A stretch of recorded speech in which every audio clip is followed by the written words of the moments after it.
നവാഗതനായ Savin S A സംവിധാനം ചെയ്ത Vaazha 2 biopic of billion bros box ഓഫീസിൽ തരംഗം സൃഷ്ടിച്ച് മുന്നേറുകയാണ്. ചുരുങ്ങിയ ദിവസങ്ങൾ കൊണ്ട് മലയാളത്തിലെ ഇൻഡസ്ട്രി ഹിറ്റായി മാറിയ ചിത്രം ആഗോളതലത്തിൽ 200 കോടിക്ക് മുകളിലാണ് കളക്ഷൻ നേടിയത്. ഇപ്പോഴിതാ ചിത്രത്തിന്റെ OTT റിലീസ് പ്രഖ്യാപിച്ചിരിക്കുകയാണ്. മെയ് 8 മുതൽ ചിത്രം ജിയോ ഹോട്ട്സ്റ്റാർ വഴിയാണ് സ്ട്രീമിംഗ് ആരംഭിക്കുന്നത്. ഹാഷിർ, അലൻ ബിൻ സിറാജ്, അജിൻ ജോയ്, വിനായക്, അമീൻ തുടങ്ങിയ ഒരുപറ്റം യുവതാരങ്ങൾക്കൊപ്പം സുധീഷ്, വിജയ് ബാബു, അജു വർഗീസ്, അരുൺ, അൽഫോൻസ് പുത്രൻ, വിനോദ് കെട്ടാമംഗലം തുടങ്ങിയ പ്രമുഖരും അഭിനയിക്കുന്ന ചിത്രം കോമഡി ഡ്രാമ ഫോർമുലയിലൂടെയാണ് കഥ പറയുന്നതെങ്കിലും ഹ്യൂമറിൽ തുടങ്ങി ഇമോഷണൽ ഡ്രാമയിലൂടെ കടന്ന് ശുഭപര്യവസായിയാണ് ചിത്രം അവസാനിക്കുന്നത്.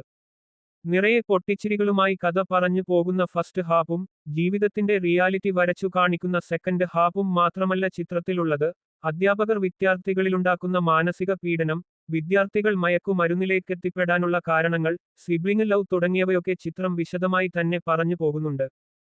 ഹ്യൂമറും ഇമോഷനും എല്ലാം ചേർന്ന മികച്ചൊരു എന്റർടൈനർ തന്നെയാണ് വാഴ 2 എന്നാണ് പ്രേക്ഷക പ്രതികരണങ്ങൾ. ആദ്യ ഭാഗമായ biopic of A billion boys നൽകിയ എല്ലാ ഹൈപ്പും പവറും നിലനിർത്താൻ കഴിയുന്നുണ്ട് വാഴ 2വിനും. വാഴയെയും വാഴ 2നെയും ചേർത്തു നിർത്തുന്നതിൽ തിരക്കഥയുടെ ബ്രില്യൻസ് എടുത്തു പറയേണ്ടതുണ്ട്.